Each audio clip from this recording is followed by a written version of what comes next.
Hey everyone, welcome. After using the Pirelli XCRC tires for a season and a half, they're pretty much the tires that I've used on my Yeti, front and rear. We've decided to try a few more tires from them because we just like them very much. And looking at their cross-country line, you're gonna find a few more tires. I chose the XCM and the XCH for you folks today. Let's take a closer look. And if the Scorpion XCRC is supposed to be that pure breed race tire used at the highest levels of competition, the XCM is supposed to be the most versatile tire in this line. Finally, the XCH tires are supposed to excel in hardpack conditions, but what I'm thinking of is using this as a rear tire in combination with that XCM as a front. So this will give me a beefier set of tires that I can use for the off-season on our more XC-oriented bikes.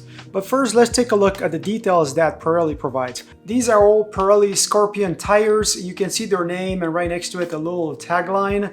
You can also see Team Edition only on the ones that have yellow writing on the sidewall. And they all use what's called a SmartGRIP compound. And the trick with their tires is that they only use one compound throughout, not double, not triple compound that other companies advertise. The problem with those is that as they wear out, the tire is gonna start behaving differently.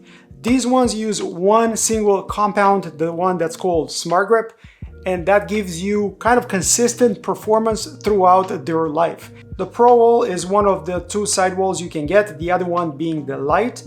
These are all tubeless tires, and you can see I went for the 29 or 2.4. They also exist in 2.2 and some of them in 2.6. By the way, I don't know why they use yellow and red for different tires. I don't know if that signifies anything. If you guys know, please let us know below. On the back of this label, you're gonna see a lot more information about the intended use of the tires.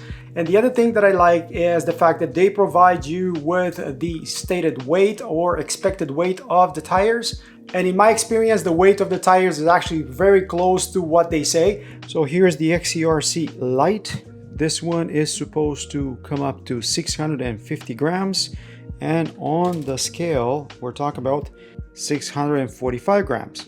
The hardpack specialist XCH comes up to 778 grams. The spec calls for 780, so 2 grams under the spec. And finally, the XCM, the versatile mixed terrain tire, comes up to 822 grams. The spec calls for 820, but overall these tires are amazingly close to the specifications, giving me the good feeling about quality control. And by the way, if you didn't notice, these tires are all made in Thailand. And if you're gonna ask me about the LITE versus the ProWALL version of these tires, I would say that we've used the LITE version of the XCRC only with an insert. Otherwise, the sidewall is pretty thin and a bit unstable. And by the way, I'm gonna link up here the inserts that we've used this year. I'm gonna get these 2.4 tires installed on a 30mm ID rim. These are the Noble TR35 wheels that I built earlier in the year. Yes, I did build them with bird spokes, and I also used their Talon hubs. I'm gonna inflate the tires, leave them overnight at 35 PSIs, and come back and take some measurements for you folks. And if you're interested in getting a fancy set of Noble wheels or bird wheels for that matter, I think my discount code still works, so I'll make sure to link them actually in the description of the video below. So let's get this installed.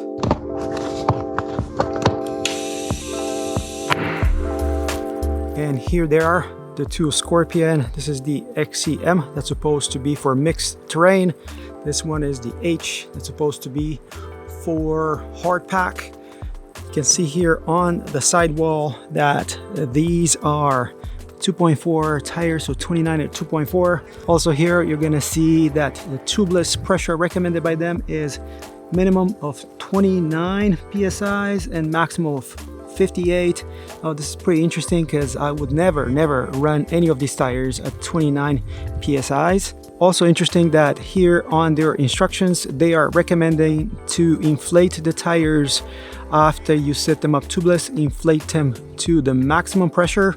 I would do that overnight probably, but always be mindful of the maximum pressure of the rims. I believe these ones, the Noble TR35s, 32s have 40 PSIs. Here on the non-drive side, you're gonna see the rotation with that big mama arrow. I appreciate that, Pirelli, thank you. These are made in Thailand, like I mentioned earlier, and somewhere over here, you're gonna see that these are supposed to be 60 millimeters in width. Both tires are inflated at 35 PSIs, like I said. You can see here how those cornering knobs do not necessarily protrude out too much. They're pretty much in line with the casing. And you can see here just the casing coming up a bit over 60, so 61.6. Looking at this cornering knobs, yeah, like I said, this is pretty much the same width, but a bit over the 60 that Pirelli mentions. The XCH is pretty much identical. Wondering if these tires use just the same casing. You can see that again for the cornering knobs, a bit over the 60 millimeters. And staying with this XCH to measure its height, this is, let's say, 80 millimeters, but the rim is 21. So we're talking about 59 millimeters height. That's on top of that rolling center. Height of those center knobs is pretty much 2 millimeters or so.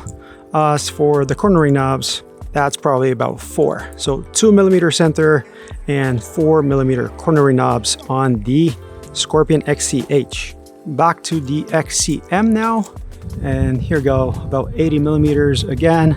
Assume these two tires are built on the same casing. Remember, I am on a 21 millimeter rim here.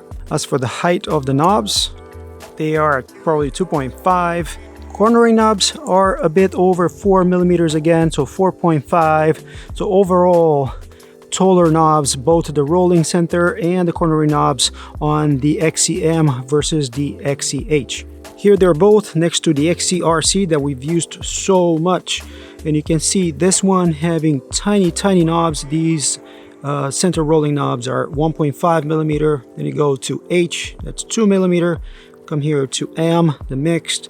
This is 2.5 millimeter center. Interestingly, the cornering knobs are about 4 millimeters on these two, maybe a tiny bit taller on the M, but you see the thread pattern being quite different between the three tires. Obviously, Pirelli really knows what they were doing, but that's pretty interesting. If you look back at my review of the XCRC, you're gonna see that the width of this tire is pretty much the same, 61.5 millimeters or so. That kind of tells me that all these XC tires are built on the same casing, and that casing is slightly wider or slightly bigger balloon tire compared to something like Maxxis Aspen. You can see them here, the least aggressive, race tire, hardpack. This is for mixed terrain. Really looking forward to trying these tires on the trails. If you take a look at the Pirelli cross-country tire lineup, you're gonna see that they have two more. One that is rear specific, that's called the R, and the other one that is for soft or muddy conditions is called the S. I am happy with the choice that I made for our alternative set of Pirelli tires. But I'm curious to know if you guys have ever tried Pirellis. For us, these are some of the best tires that we've ever used. And if these tires are anything like the XCRC that we've used for racing, I think we're gonna be super happy with them. What do you guys think? Do you have any other questions for me in regards to these tires? Do you wanna see a long-term review of the XCRC? Let me know in the comments below. Let me know if you liked this video, and if you did, don't forget to like, subscribe, and comment. And until next time, hope to see you folks on the trails. Why not? Running a set of Pirelli Scorpions. Cheers, guys. Cheers.